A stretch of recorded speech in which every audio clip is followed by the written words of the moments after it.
Hey, welcome to the Science of Parenting podcast, where we connect you with research-based information that fits your family. We'll talk about the realities of being a parent and how research can help guide our parenting decisions. I'm Mackenzie Johnson, parent of two littles with their own quirks, and I'm a parenting educator. And I'm Lori Haynes, parent of three and three different life stages. One's launched, one is in college, and one is in high school, and I am a parenting educator. And today we are going to continue talking about temperament. We launched our season back in August. We're going to continue all the way through November. And we finally got through all nine traits. We did. We covered it. Ooh. And last week, we shared a little bit about what we're going to do today, because today we're going to talk through how all 9 of those traits become these patterns in our life and carry all the way through adulthood. And so that's what we're going to talk about today. Kind of excited. Yeah. And it's nice to, we know each trait can look a little different for everybody, and you have a little, you have a lot, all those things. But to see how they kind of can, across all 9, they kind of form into these like clusters or clumps or patterns. They do kind of give you a chance to identify, which is nice. Yes. Well, okay. So let's first remind everyone what temperament is and what it isn't, actually, before we get started. So temperament is our disposition. It's how we react to things around us that are happening, that are going on. And the idea is that temperament is different from personality, because temperament has always been there. Think about the babies in the nursery. No one taught them how to cry when they're hungry. No one taught them how to cry loudly or more loudly than the child next to them. They just came that way. So it is genetic. And what happens then is we begin to put on top of temperament our life experiences, our growth and development, the relationships that we have around us, essentially our environment. And that's what begins to form our personality. But essentially, temperament was there first. It's always been there, and it will always be there. Absolutely.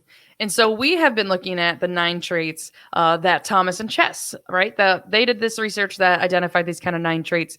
We know that it looks different from different researchers. Even Jim Cameron and his colleagues at Kaiser Permanente, lots of research, right? Over 30 years of research on thousands of kids' temperament profiles. And so we know there's a lot of great science behind understanding these traits. And so now we're going to look at Thomas and Chess's kind of patterns that they've identified, right? But we always like to give the reminder. So we know everybody got every temperament trait. They got a little, they got a lot. And so it's going to form into these patterns that we now have.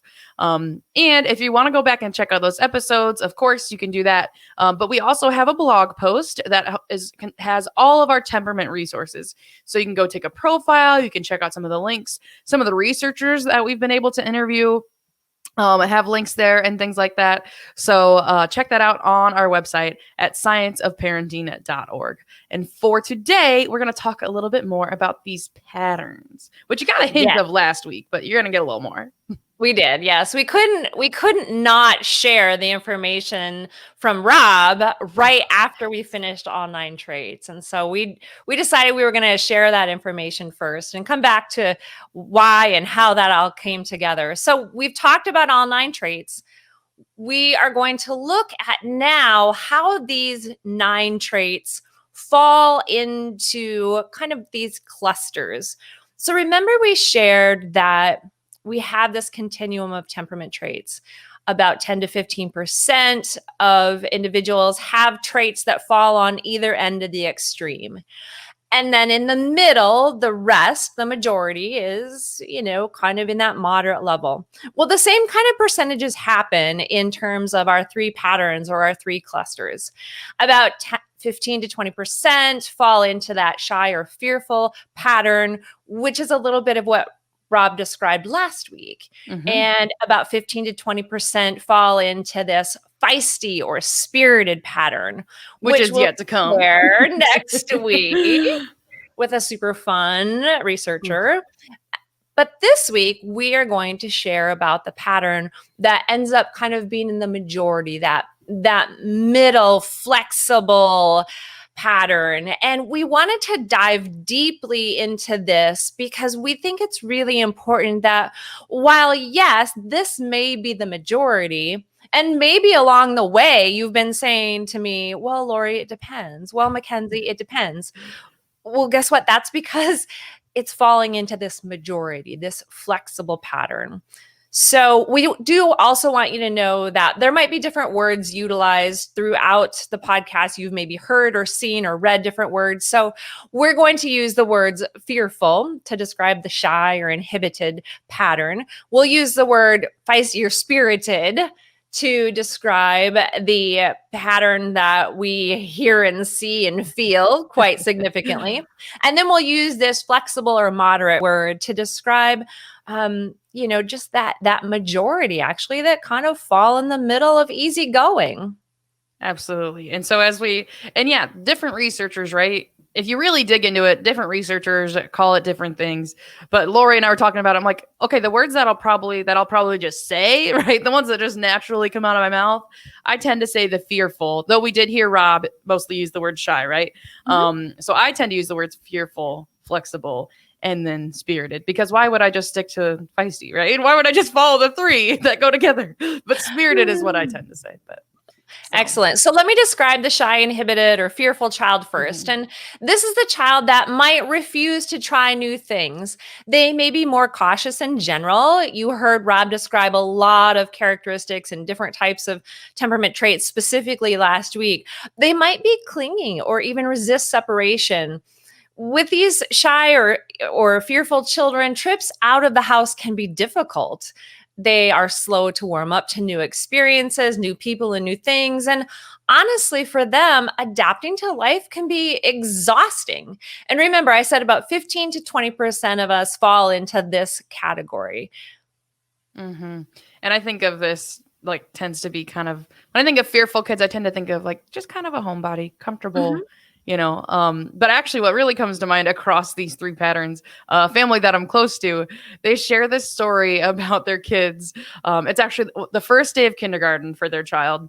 So they're like 5 or 6, whatever. And they go to kindergarten, there's tears, right? For this fearful temperament child, tears and clinging to the leg and, oh, please don't make me come back another day, right? They'd rather be home. They don't. The going to somewhere new with new expectations was just a really, really hard thing for them. So I know the parent talks about that. They remember the tears and they remember how hard it was to leave them when they knew they didn't want to stay. And actually, I have along this story, I have an example of the other patterns too. So I'll let you describe this kind of spirited or feisty pattern before I tell you the rest of the story. So let's talk about the feisty or spirited child. This child might be loud and boisterous when they're happy or sad. At times, they may melt down easily, and they can even, when you think about it, be fast moving and demanding. Sometimes they might seem out of control, yet intent on having things their own way. They can actually become bored easily, and they may have trouble getting along with others. Now, again, 15 to 20% of us fall into this feisty pattern. And we did spend a little bit of time on this in our difficult demands episode, but we're going to be spending much more time on this in our next episode with our special guest. Should I say it? Yeah. Just say it. Okay, so special guest next week, Mary Shidi Kursinka, author of Raising Your Spirited Child and author of new book, Spirited Baby. Yeah. Yes. So anyway, that's the spirited, feisty child coming next week. And finish your story about kindergarten. Yes. Okay, so the 5 or 6-year-old child tends to have had that more fearful temperament. Well, they had a younger sibling, so I mean, they would have been probably 3, and so that sibling had to tag along for drop off, right? So parents walking in with their 5-year-old as well as their 3-year-old. 5-year-old clings to the leg, while their very spirited 3-year-old runs off, and they're playing at the sand table, and then they're running over to the blocks, and so they're playing alongside all of these kindergarten kids. And so, as the parent is trying to peel off their sweet, fearful child that needs to stay for kindergarten, they're also trying to drag out their feisty 3-year-old who can't stay. So, the fearful child who needs to stay for kindergarten, tears because they want to go home. The Mhm. feisty child clinging to all the stuff, tears because they want to stay. And so just the Reality. difference, right? Yeah, full reality. And so just seeing that play out in those patterns, right? We know those traits. We always talk about temperament as a pattern of behavior. And so how Mhm. those traits kind of pattern together and cluster together, you can see that one really wanted to be there and one really wanted to go home. Exactly. And the idea that these patterns exist within family units. Oh, And yes. each child is different because of how those 9 traits play together. And sometimes they play well together, and other times it's more challenging.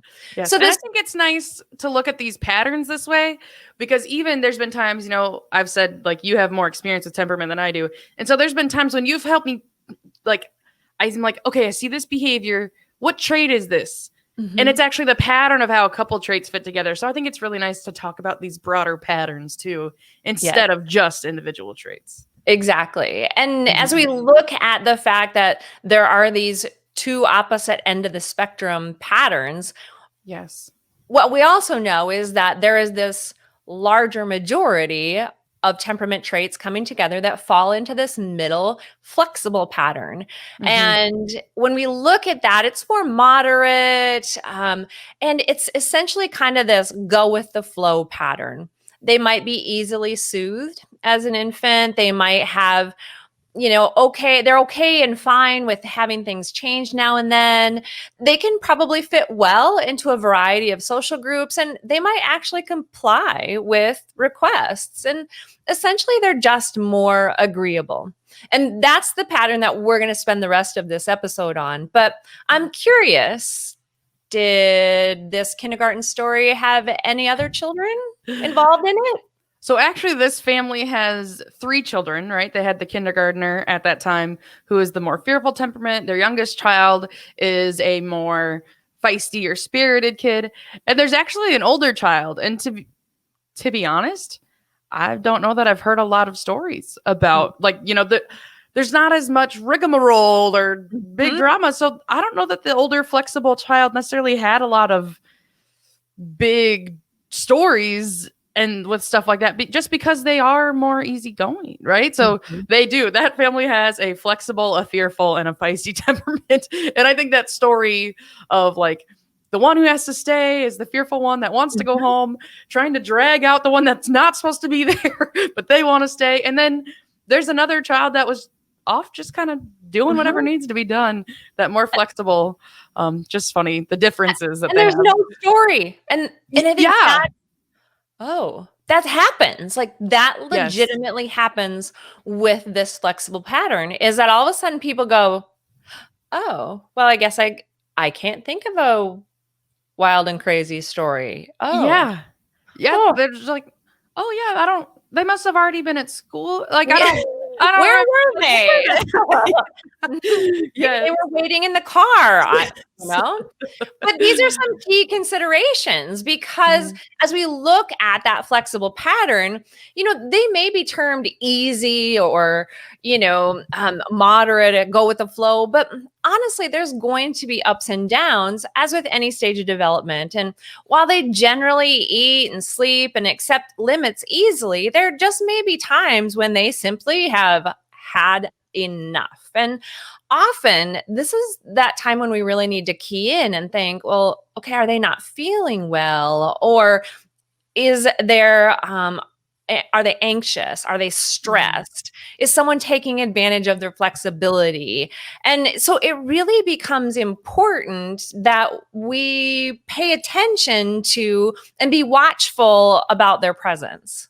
Absolutely, and as I think of this, flexible trait, like, yes, easygoing, and, like, like, maybe there's not a big story because there's just, like, not as much drama, which I actually Mhm. feel a little bad saying because then it sounds like the other traits are big drama. But really, like, a flexible child might not have big drama which can also like, that's why Mhm. honestly, one of my kids being a more flexible child, I get nervous that they just like disappear into the background sometimes. Like, Mhm. did we pay enough attention today? Like, were we cued into what was going on with you? And so sometimes they're just that chameleon because they can get along with kind of whatever's going on. And yeah, that can be a fabulous thing or a downright frightening thing. Because as I think about this particular, like, my child, while they're in childcare, if they're not the one making, having a hard time, they might not require as much energy or demand as much energy from the childcare provider or from their teacher. And so like, are they getting attention? And they're probably not going to Absolutely. complain if they're not. So that does scare me a little bit about this flexible trait. Like, I feel like I need to advocate that they do have needs. Absolutely. And the funny thing about this is what you all don't know is we were having a discussion and I talked about moving this flexible trait and I wasn't talking about getting rid of this episode and Mackenzie actually panicked on me and she I'm like, said, no. "You can't not have flexible." And I thought, "Okay, wait. No. I'm not talking about not having flexible. I'm talking but it's that idea that we do need to stop and advocate for that flexible pattern because they can easily get lost. We miss their subtle cues. And honestly, kind of what happens is they just adapt and begin to take care of things. And so Mm. they almost become like these little adults because they just take care of things. It's just what they naturally do. Yes, they know how to. I almost think of the word like accommodating too. Mhm. Like they know how to accommodate everything that's going on. It's just like, okay, I just like, I'll take care of it. And yeah, and I Yes. think those subtle cues. I think of this video that when you've taught a temperament class before that I was like co-teaching with you, you had this video that I loved, and it was like in a preschool kind of classroom, and one kid is like taking blocks off of another kid's tower as he's building it up, and this little flexible kid who's getting their blocks taken away is just kind of looking around like, does anybody see what's happening? Mhm. Okay, like okay. There's not tears. There's not shoving. There's like it's just like, oh, bummer. Okay. And so I Exactly. think those subtle cues are a really important part of this flexible conversation. They are. And one other story about older children might be that Yes. if you have a group of children all together and you have all the patterns mixed in, and I remember a time that my flexible child was going to have her group of friends over to her house, and suddenly the one of the more feisty children, one of the more spirited children in the group, said, "Hey, we're going to have it at my house instead." And I remember looking at my child's face, my flexible child's face, and I could read her face, which was, I was really looking forward to having everyone come over here. But the Yeah. words that came out of her mouth were, "Okay, let's go to your house." And Mm. I literally I stopped the Yeah. conversation and I thought, "Oh my goodness, I need to advocate for this flexible child Mm. who just said it was okay for all of her friends to now go and her as well over to the spirited child's house." And so it seems like a silly thing to be worried about, but essentially what we're doing is we're sharing that they need to have these life skills of standing up for themselves and being assertive and Yes. recognizing that their needs and wishes and desires are important. Absolutely. It just, I kind of laughed. You're right. Lori did say something about like, oh, maybe if we morph this episode, and I'm like, no, we have to talk about flexible kids. But part of that is, if I'm really honest, if you have multiple children and you're listening to this podcast because you were like, oh my gosh, I need help with, chances are your flexible child was not the child you were thinking of. Mhm. Chances Mhm. are, if you have multiple children and you're like, oh, maybe temperament will help me with X, you Mhm. might have maybe been thinking about a feisty child or a spirited child, or maybe you're Mhm. fearful because the flexible child may not have quite as many demands as those other ones. So, yes, why I think it's important to talk about these flexible Exactly. kids. And I love the word you used, chameleon. That is Mm, so that just sends a picture for me that yes, that's that flexible child. Well, okay, so mm, let's talk about the trait across the ages and stages. yes. So we see So, this kind of play out, right? We see, mhm, we've talked about it in other episodes on specific traits where we looked at either end of the continuum for a trait across these different Mhm. ages. We know as kids mature and develop the kind of developmental tasks or the things we see going on at those ages, we know that their temperament can really come out to play in some of those things. So let's look at that with this particular pattern. So as we think about our littles, right, our infants, how do we see this flexible pattern kind of come out? Well, so I mentioned it a little bit earlier that they might be that infant that's easy to soothe, and they actually may not cry much at all. And so again, that idea that we need to be paying attention because we might be missing some of their subtle cues.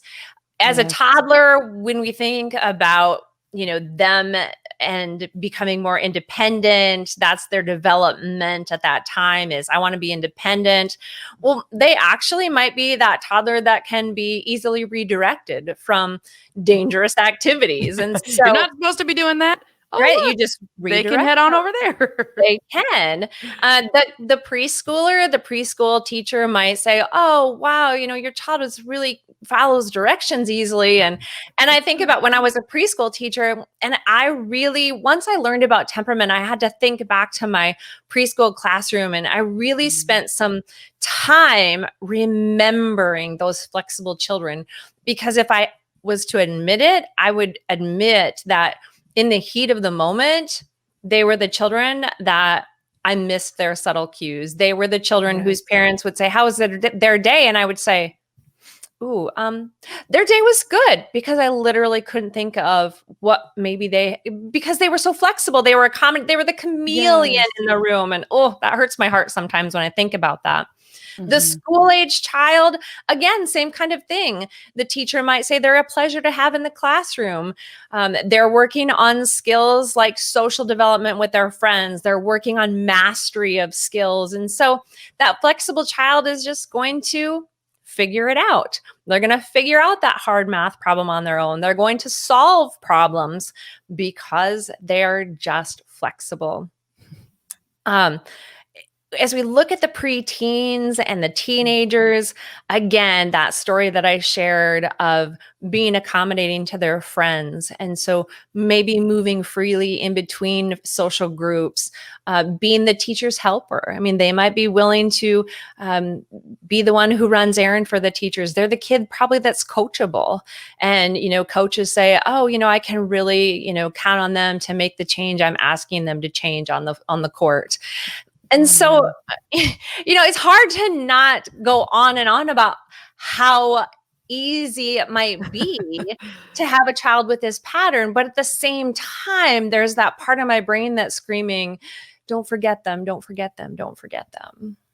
Well, and honestly, this all just really reminds me, kind of brings us to this place of saying what's wonderful about this temperament pattern, about flexible kids. Because there's good things and there's hard things at every stage and of every pattern. And so, what would you say is wonderful about the flexible temperament?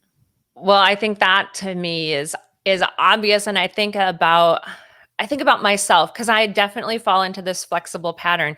But I Mhm. have to admit that the things that I think are wonderful are also the things that upset me sometimes. Why am I so Oh. accommodating? Why did I just say yes when what I really wanted to say was no?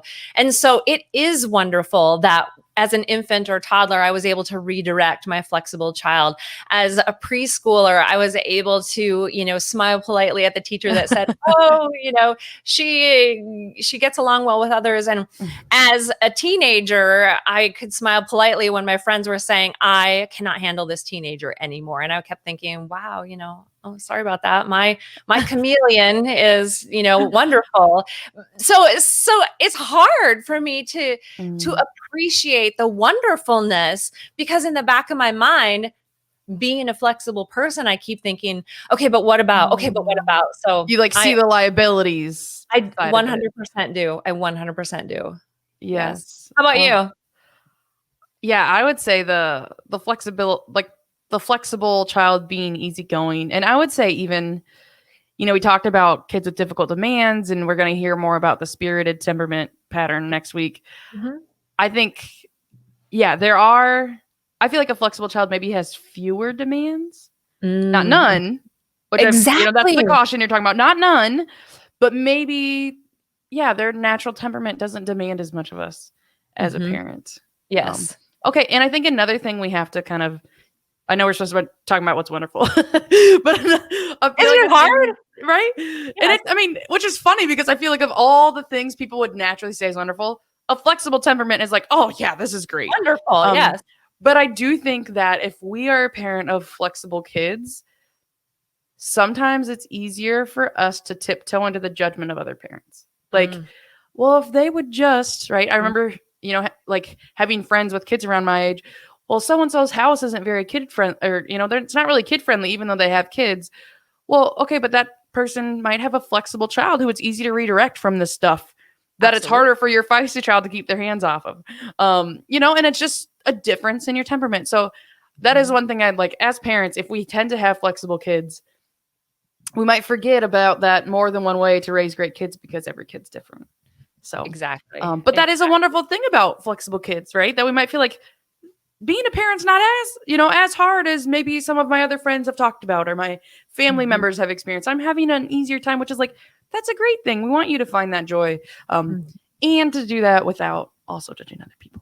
So, Exactly. yes. And that other idea, I know that our writer Barb Dunn Swanson talked about the idea of when I'm invisible. And so it can be the chameleon can enjoy that invisibleness. And the Yeah. chameleon can, enjoy just taking care of things, just let me do my own thing. But we have to remember that we might miss cues, we might miss what they're saying, we might miss things. And then all of a sudden, 5 or 6 months down the road, we can't figure out, well, what happened? Well, things Mm-hmm. were building because our chameleon, our flexible child, has been just taking care of things this Yes. whole time. Oh So, yeah. And so I yeah. think that kind of brings us to this like perfect spot. We have a section we call your reality. So as a Mhm. listener or a viewer, we want to give you, we give you the research and reality about this temperament pattern, and then we want to give you specific strategies. And so knowing that our kids can be a chameleon, you heard us say, don't forget about 9 times. I might say Yeah, it one more time. Don't forget. don't forget. Don't forget your flexible kids. But yeah, what specific strategies? It's like, okay, I understand. I don't want to forget, but what else do I need to do with my child? And I feel like some of that kind of brings us to that goodness of fit concept again. Absolutely. That idea that we can learn to respond to our child's natural temperament. And remember that it's genetics. So we might also be flexible, or if we're not, how can we fit into our child's natural temperament and appreciate their gifts, what those natural temperaments are? And essentially, that goodness of fit also helps us to not blame the child or even ourselves. It helps bring out the best in both of us and ultimately might make our job easier. And yes, sometimes our job is easier anyway with a flexible child, but learning to understand, honestly, to watch for and be alert and present with our flexible child might help prevent behavior problems in the long run. Absolutely. And so understanding this kind of chameleon, that our flexible kids might be, that, we want to learn to respond and anticipate in those things. And so what are some of those things? I know you have some great strategies you had kind of written out for us. Today's Lori's strategies. Normally it's Mackenzie Johnson loves the framework, but she had some great strategies about what should we practice intentionally? What strategies and techniques should we use with our flexible kids?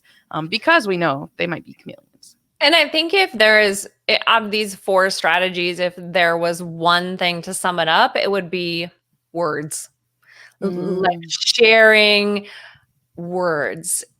And Yes. what I mean by that is, our first strategy is we need to teach our flexible child to speak up. We need to teach them to speak up, sharing those words, sharing techniques on how to be assertive, how to express with their body language what it is that they desire. Another Yes. way we can do that is to practice and role play speaking up. So again, we're using our words, we're using our nonverbal words, we're using that practice, that modeling, that role playing. And again, we have desires and needs, and it's important to teach our flexible children to speak up for their needs, to make requests Yes. for their needs. And I liken that to when my flexible child expresses her need.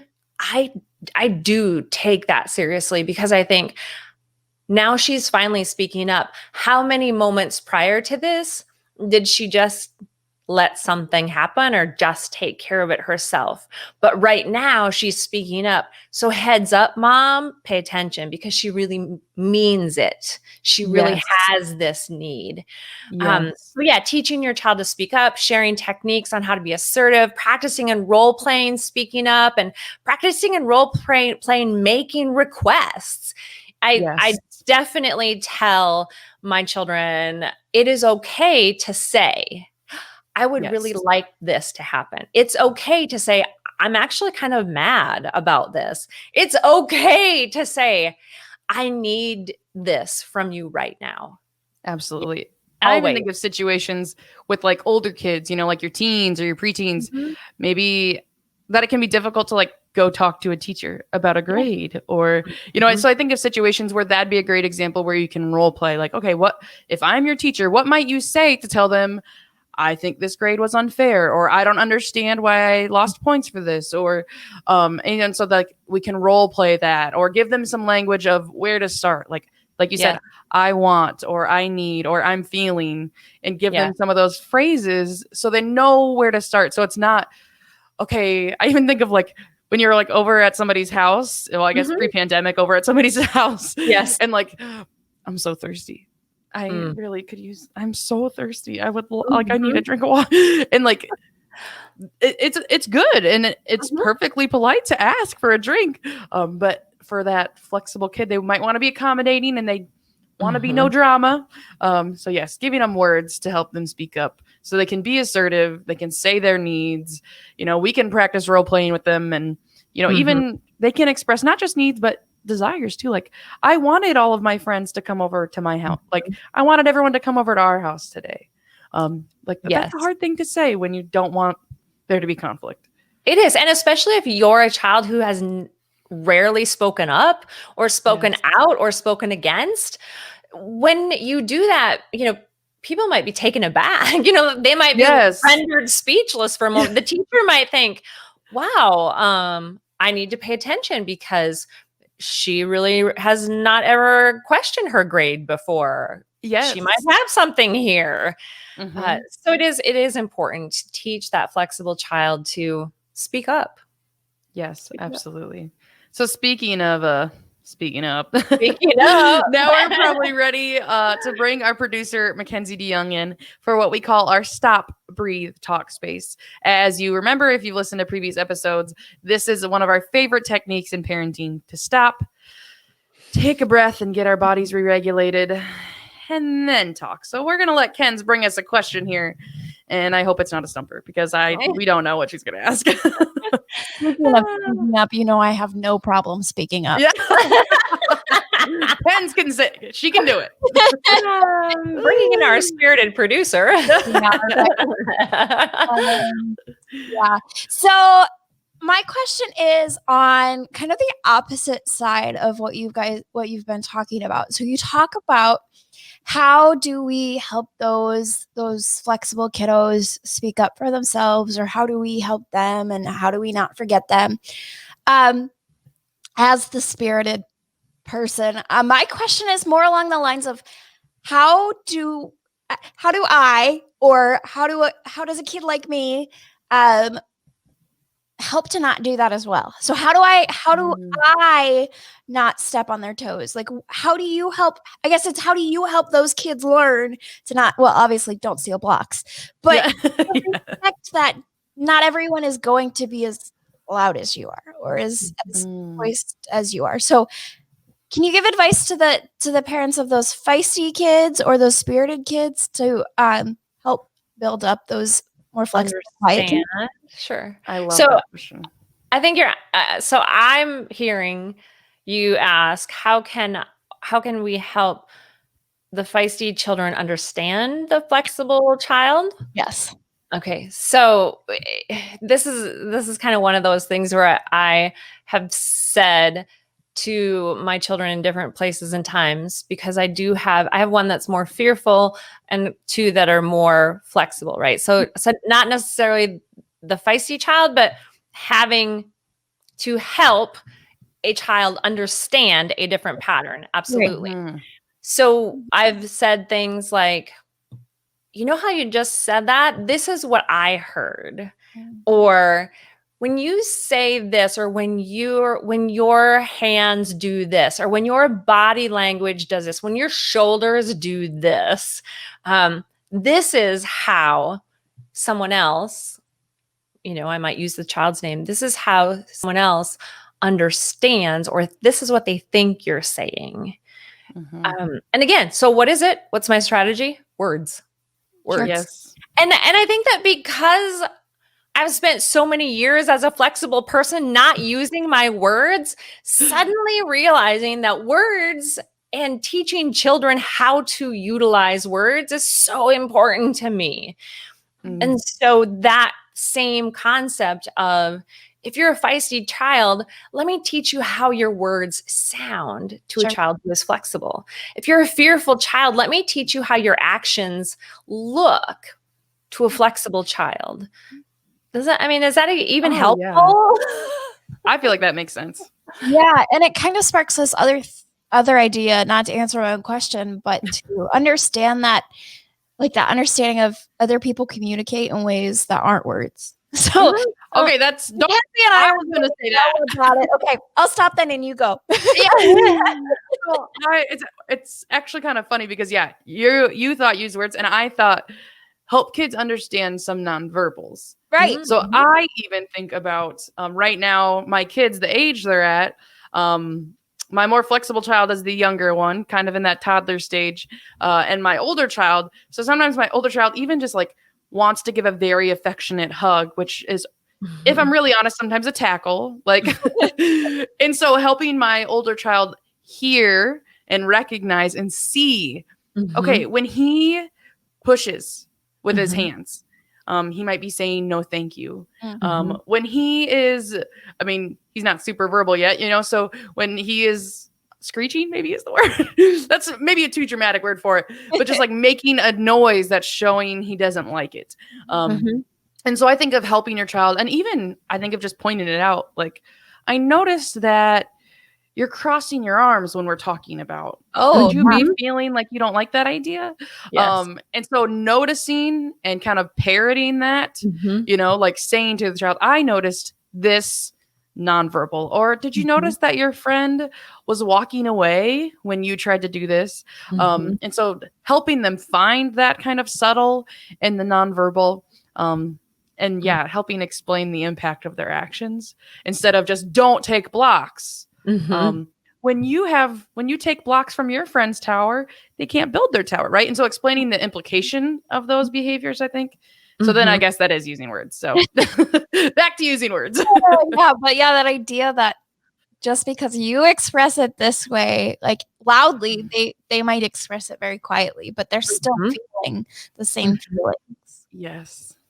Yes. And that same idea of it, I know it sounds loud, but inside it doesn't feel loud. And so I know it sounds like maybe they're angry, but they're really not angry. They're just talking loudly about how they feel. You're talking about the spirited person, right? Because sometimes as a flexible person, I can completely take a feisty, spirited person the wrong way. Because I think, wow, they are really ticked off. And I had to learn, well, they're actually not mad. They're just loudly expressing intensity in a way that I am not used to. Lori deals with Mackenzie and I, so easy peasy.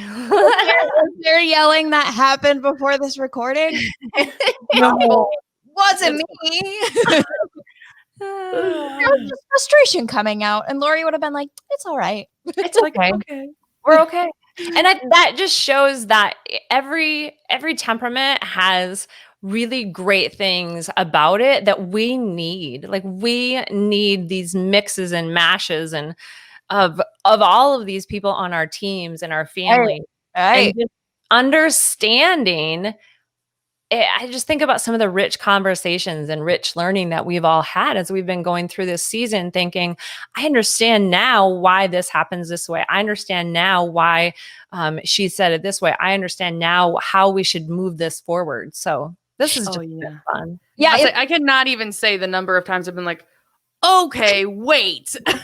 Like, as we walked through, I literally sent a text to my friend when we were getting ready to record a previous episode because, like, this trait, that's what I heard you talk about. We didn't know it was this.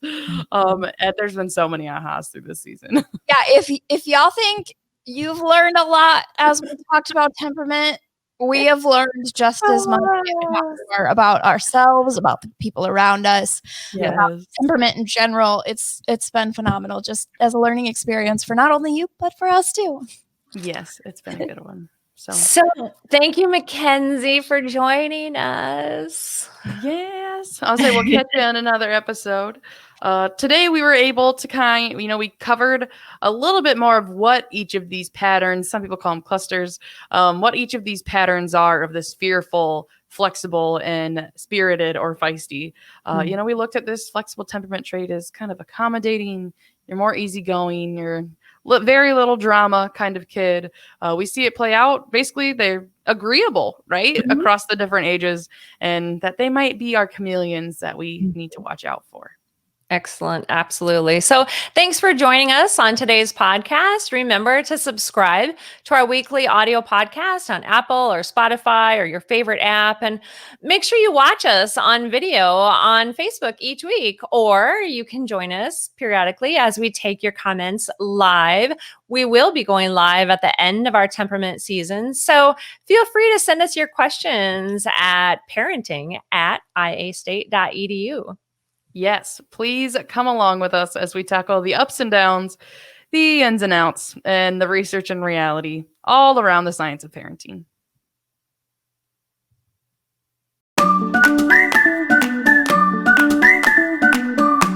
The Science of Parenting is a research-based education program hosted by Lori Haynes and Mackenzie Johnson, produced by Mackenzie DeYoung with research and writing by Barbara Dunn Swanson. Send in questions and comments to parenting@iastate.edu and connect with us on Facebook and Twitter. This program is brought to you by Iowa State University Extension and Outreach. This institution is an equal opportunity provider. For the full non-discrimination statement or accommodation inquiries, go to www.extension.iastate.edu/diversity/ext.